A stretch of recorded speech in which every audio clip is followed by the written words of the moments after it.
Hello, thank you for joining me today.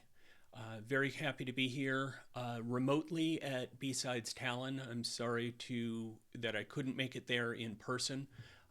Want to give a shout out and thanks right off the bat to the organizers of BSides Tallinn for being flexible with my constraints that prevented me from traveling to be there in person.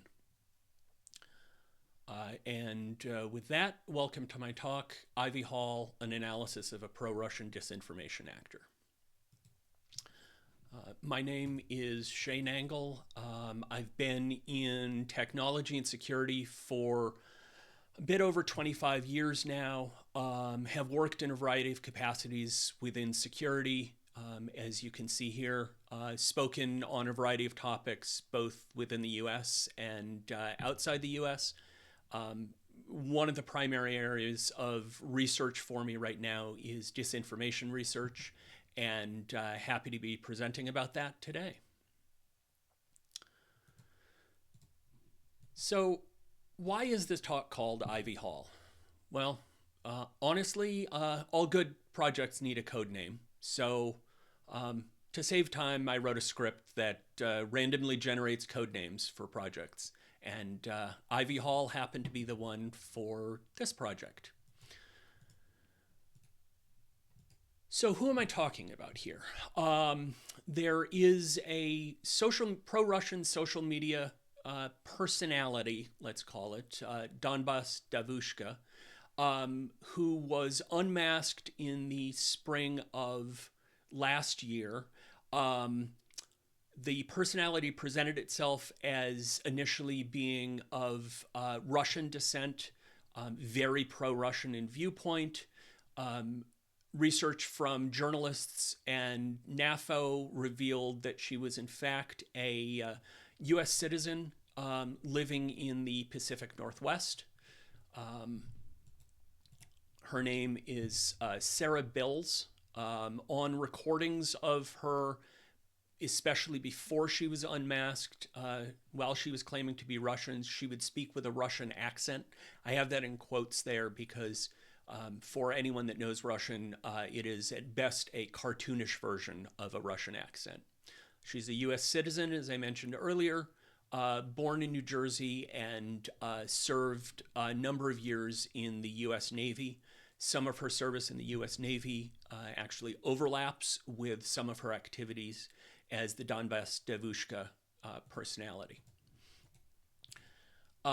This personality has and has had a number of social media accounts across platforms, including Telegram, Twitter, YouTube, and other platforms. I'm focused for this research primarily on the Twitter account Pelmeni Pusha, which has since been suspended by Twitter. Um, there were a number of other Twitter accounts, but wanted to focus on this one. After she was unmasked, she talked about multiple people potentially running one or more of the social media accounts in question for this personality. I'll get into why that's important a little later on. She also hosted and co-hosted a podcast called DD for Donbas Davushka Geopolitics Podcast. Again, I'll get into why that's important and how that figures into this research a little while later. So, for cases like this, where there is um, an account being used pretty clearly for propaganda, one of the first questions that we ask ourselves is this an actual operative for whichever government is being promoted, or is this what's been termed a useful idiot? Not necessarily someone that has direct contact with foreign intelligence service, but is certainly being utilized while it may not be in direct control by that foreign government for whatever their purposes are. I don't have any evidence of either Sarah Bills or the core group responsible for production of content for the personality being an operatives for the Russian government. There is some evidence of existing of some of at least some of her podcast guests potentially being operatives for the Russian government, and there's conclusive evidence for one of the podcast guests that they are definitely an operative of the Russian government. So, what was the methodology that I used in producing the analysis of this social media personality? I tried to stick with open source tools as much as possible.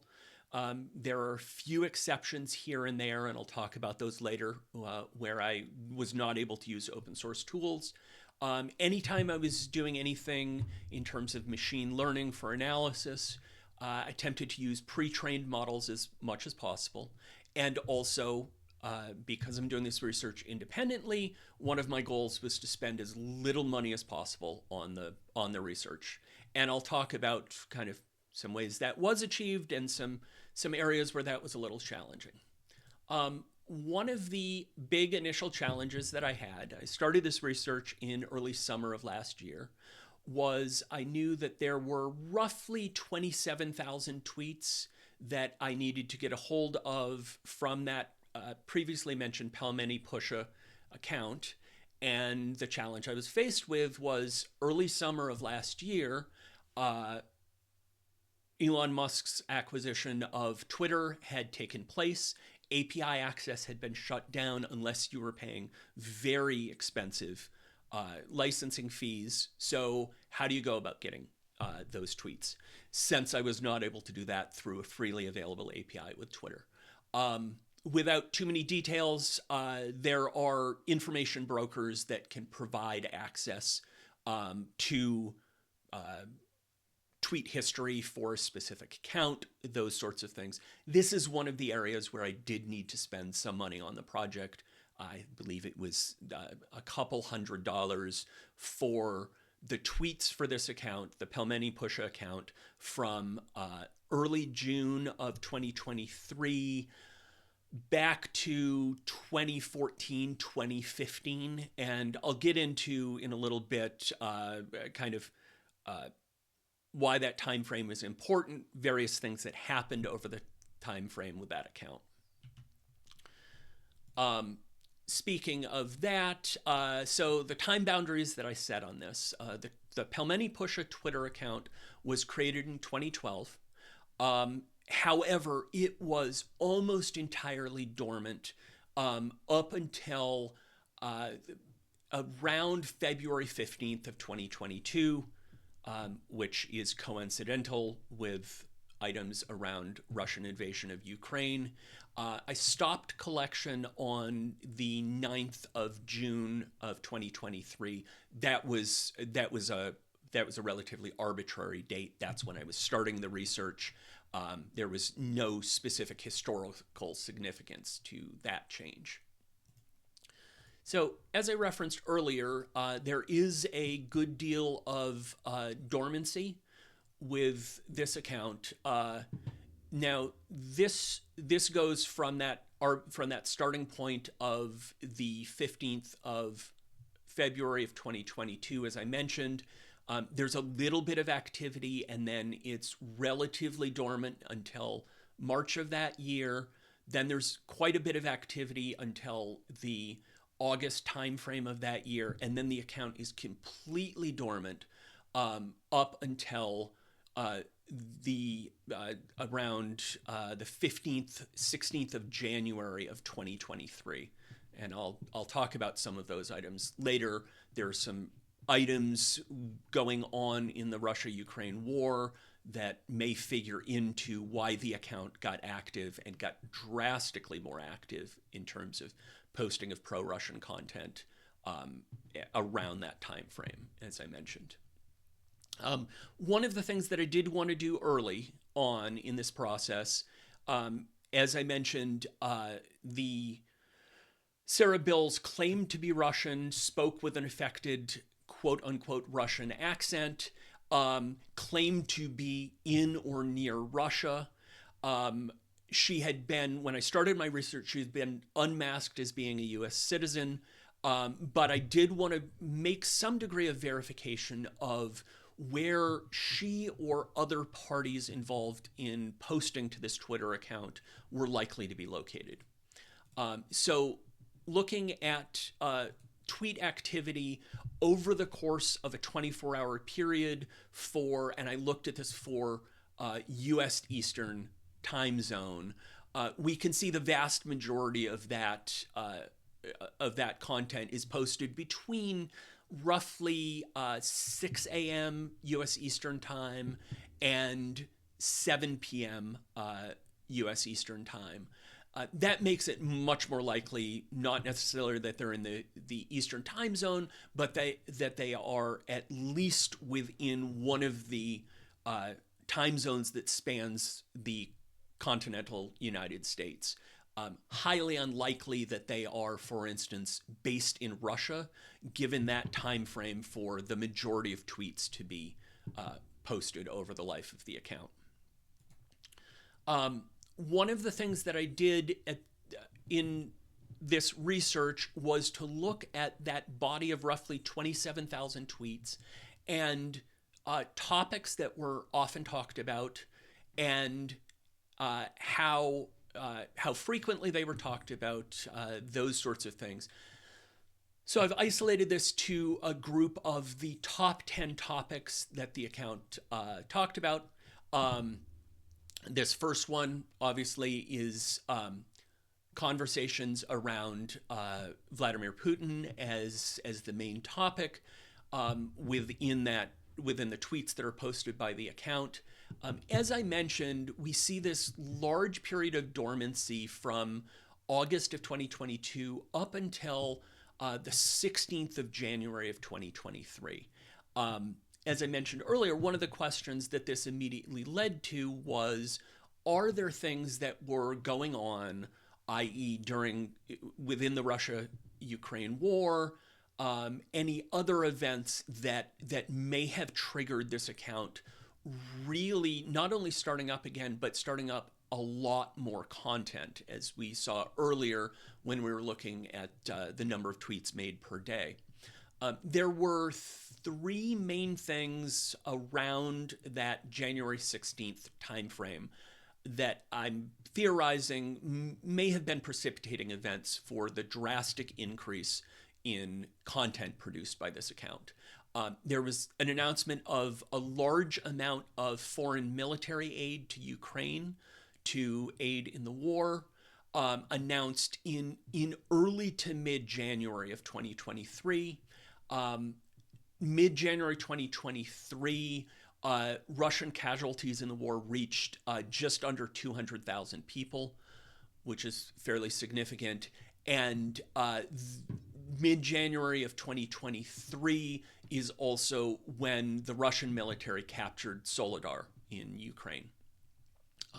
As I mentioned, I theorize that these incidents may have been precipitating incidents to restarting the account, making the account a little less dormant than it had been.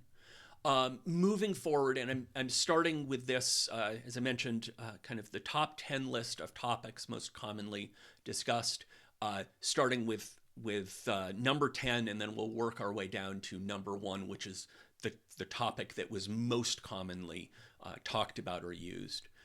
Number 9, with no big surprise for anyone following the conflict, is discussion of Ukraine, topics about the Ukrainian government, with some exceptions there. We'll get to one that's broken out really into its own topic because there was so much focus on it. Next, at number 8, we see discussions of drones. If we look at the timeline here, starting at the beginning of the conflict, and then we hit that period of dormancy, and then there's a huge amount of conversation around drones and the use of drones within the conflict. This is most likely due to the fact that at this point, once we hit that resurgence point for activity of the account, that's coincidental with a really big upswing in use of drones by the Ukrainian military. Following that, as I mentioned, there are some areas where topics have been broken out separate from talking about Ukraine and Ukrainian government. One of these topics was specifically discussion of Zelensky. That was significant enough in terms of kind of being broken out from general discussions of the Ukrainian government that I've broken that out separately. We then, interestingly enough, we've been seeing at this point, up until this point, is specific items regarding the Russian-Ukraine war. We also, however, in parallel to this, and again with that same multi-month dormant period in the middle, we see a lot of conversation around Syria and Assad.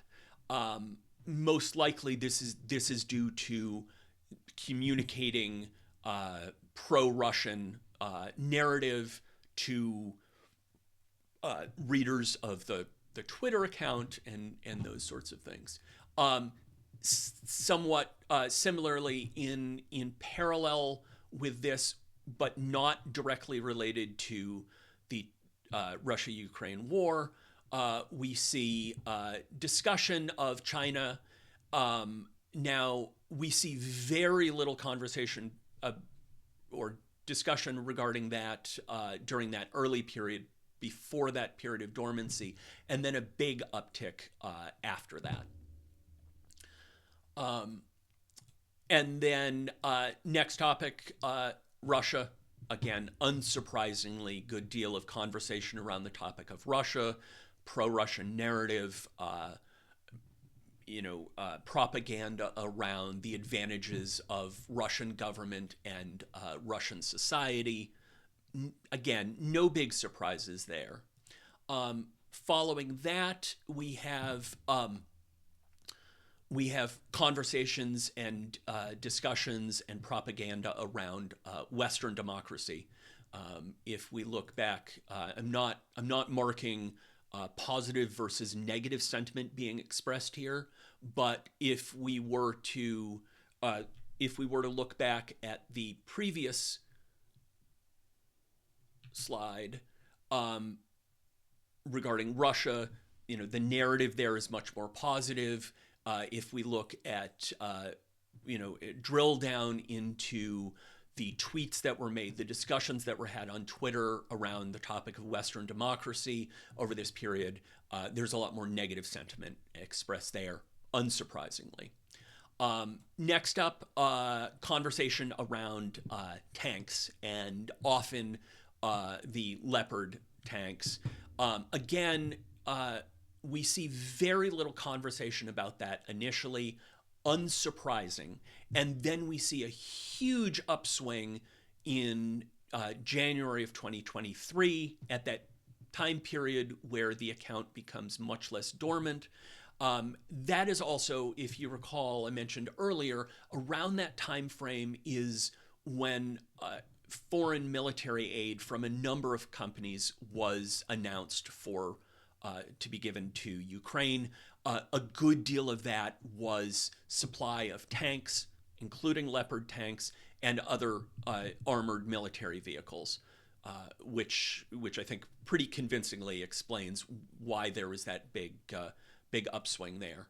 And then the number one topic, again, we see very little in the beginning. We see the dormant period and then a huge uptick. And this is conversations that involve boosting other disinformation agents. This includes in tweets, boosting the accounts of some disinformation agents that were guests on the DDG Politics podcast that I mentioned earlier. I'll get into that a little further later on in the presentation. So I mentioned earlier, when I'm looking at these topics, I've not really been looking at sentiment around the topics specifically. I did do some degree of analysis of overall sentiment over time. And looking at that, when breaking that down by quarter, we start off, and this scale runs from negative zero point 0.1 to negative 0.4. -1 would represent entirely negative sentiment in tweets. 1 would represent entirely positive sentiment being expressed in tweets. We can see through this, overall, the content remains negative on the whole. We see relatively flat amount of content, amount of negativity in the content, and relatively negative content in Q1 and Q2 of 2022. We then see some degree more positivity in the start of Q3. This dotted line here represents that dormant period that we saw before. So there's no real data within that time period regarding positive versus negative sentiment. And then for Q1 of 2023 and Q2 of 2023, we still are seeing overall negative sentiment, but it's much less negative than it was during the early stages of this account's activity, which is parallel to the early stages following Russia's invasion of Ukraine. My theory on that shift, sentiment-wise, is that most likely what was happening was during the initial period that we see here, the period before that dormancy, we're initially starting off quite negative. A lot of that, I think, is due to tweets that were being made and sentiments that were being expressed that were specifically negative towards the Ukrainian government and Ukrainians. Again, most likely with the goal of justifying the Russian invasion of Ukraine. We then, in Q1 of 2023 and Q2 of 2023, we see this upswing, still not even neutral sentiment. It's still overall negative sentiments, but it's much more positive than we saw during that period in 2022. And I believe that is, whereas the initial phase there was one of the goals, I believe, was to reduce support for the Ukrainian government and Ukrainians. And then in this later period, I believe the reason we see an upswing towards more positive sentiment being expressed in the body of tweets is that at this point, they are no longer trying to demonize Ukraine. They're at this point trying to build direct support for Russia among their followers and readers. So having done this analysis, I then turned to another area of research. If you recall correctly, I mentioned that when Sarah Bills was unmasked as being the main person behind the Donbas Devushka account, one of the things that she said was that there were multiple people running the account. And that led to some questions for me. Are there ways we can determine things about authorship of tweets? Can we either determine that person X wrote this subset of tweets? Can we determine can we determine, if we can't get as far as attributing an author, can we at least determine this group of tweets is likely to be written by author A, this group of tweets by author B, that sort of thing. So at that point, there are a number of tools within stylometry, which is really the study of authorship of one or more texts.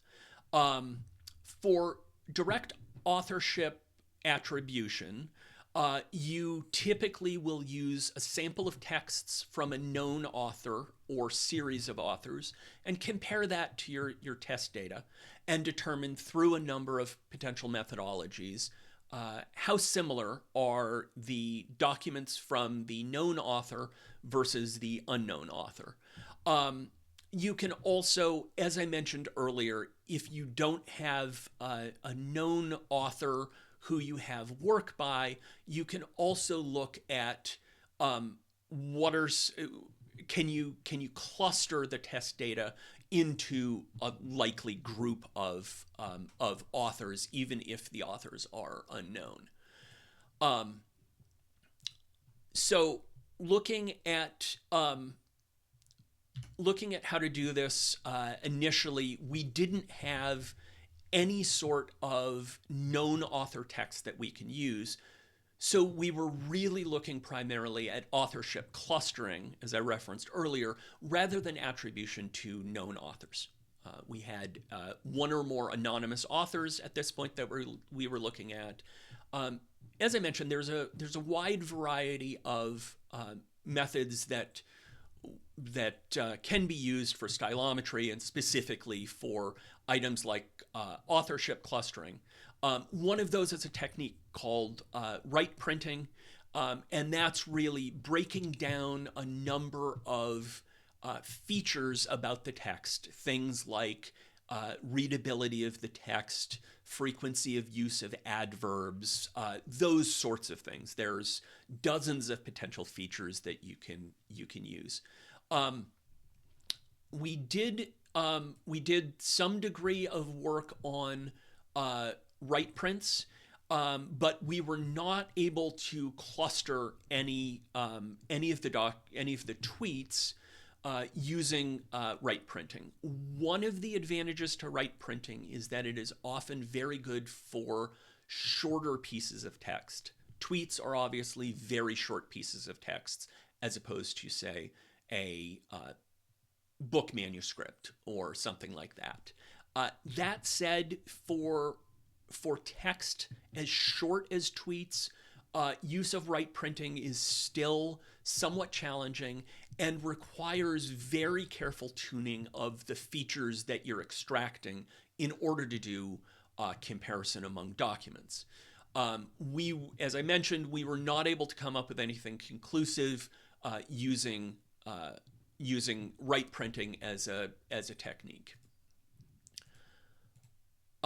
So, as I mentioned before, one of the challenges we had was we had no known author texts. And the other piece, more mechanically, as I mentioned, is tweets are very short. And a lot of stylometry tools were developed more specifically for longer form documents, as I mentioned, book manuscripts, those sorts of things. So we were faced with no conclusive clustering results, as I mentioned, which didn't allow us to group the tweets into groups of likely unknown authors. And as I mentioned earlier, we had no known author texts that we could compare to.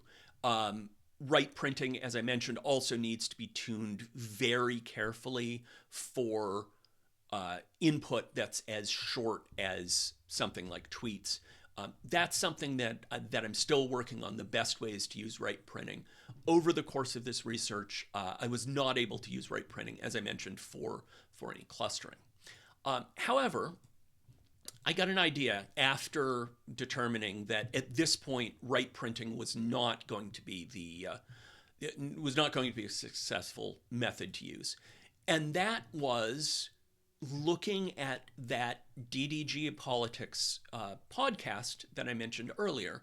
And the reason I looked at that was we have known speakers for the podcast, both guests and a group of hosts, as I'll get to in a minute, and uttered speech, speaking on a podcast, is often in relatively short chunks. It's not always as short as, say, a tweet, but it is much shorter than looking at, say, an article that someone has written. This gives us something that is then somewhat similar in length to a tweet, and it's easier then to compare compare individual tweets and then utterances from the podcast. So as I mentioned, it's easy to identify a number of 6 co-hosts for the Geopolitics podcast, including Sarah Bills, who represents herself on the podcast as Donbas Davushka. Again, this is one of those instances I referenced, speaking with a very affected fake Russian accent. A number of other co-hosts who kind of rotated in and out. The vast majority of episodes that I looked at were hosted by Donbas Davushka, and then kind of a rotating group of 1 or more from the 5 other hosts. And then there were also 40 guests across a total of 53 podcast episodes that I analyzed. I'll get into the number 53 and why that was the number we ended up analyzing in just a minute. There were certainly repeat guests across the podcast. So looking at the podcast, that podcast started broadcasting in December of 2022. As obviously the time frame we've looked at, the Pelmeni Pusha Twitter account becomes active initially, roughly 10 months prior to the podcast starting. So there's not perfect overlap there. I collected a total of 57 episodes, which is the first season of the podcast, and ended up doing complete analysis of 53 of those episodes. This is one of those places where I was not using open source tools, where some money was spent. I used a online transcription service to transcribe each of the podcasts, and then went through each of those transcripts to correct errors, make any changes that needed to be made in terms of identification of speakers throughout the podcast, throughout the transcript. That, however, gave us then transcripts for all of the podcast appearances for those guests. Not for the guests, for that group of co-hosts, and for Donbas Davushka as well. And the idea then is, are there techniques that we can use? We looked at right printing early on. Are there techniques that we can use? We now have known author texts. They happen to be spoken utterances on the podcast, but are there methods that we can use to then compare those known author texts against the tweets that were produced by the account? As I mentioned, we tried right printing again with this. I think there's some promise there, but I definitely need to do more tuning around shorter input texts, as I mentioned. One technique that I explored in this research that did show some promise is a technique called language style matching, or linguistic style matching. It is somewhat similar at a very high level to things like right printing. It's really analyzing and interpreting the style with which someone is writing or speaking, and using that to essentially build a profile. So what we did was language style matching of all of the utterances by known authors in that co-host group from the podcast, and compared those to language style matching results that we generated from that body of roughly 27,000 tweets. The results of that were this. I apologize, the text may be a little small in terms of the labels. These are the 6 hosts, including Sarah Bills, of the podcast series. This blue circle near the top represents the number of documents that were more strongly matched to her her language style. This very large one is the number of tweets that closely match the language style for the host Alex. This smaller but still quite large circle represents the number of tweets for the host Just Me. And then we have three very small ones, which are the ones for Kremlin-sponsored bot, Fabushka, and Scott. There is likely to be some overlap here in terms of some group of tweets which were strongly identified with one or the other. But we do see some promise in being able to cluster those tweets and potentially attribute them to known authors here. Further areas of research, some additional research and analysis based off of linguistic style matching, I think, is definitely warranted. As I mentioned before, there are some challenges in using right prints for analysis of very short documents like tweets. I think there's still promise there, but do need to work on, as I mentioned, fine-tuning the feature set that's used, those sorts of things. And with that, I am done with my presentation. If I were there in person, I would be doing a Q&A session right now. Unfortunately, I can't do that. So I am leaving up both my email address and my LinkedIn information. Please feel free to reach out to me if you have any questions regarding this, if there's anything you'd like to discuss. More than happy to talk to people about this. Thank you very much.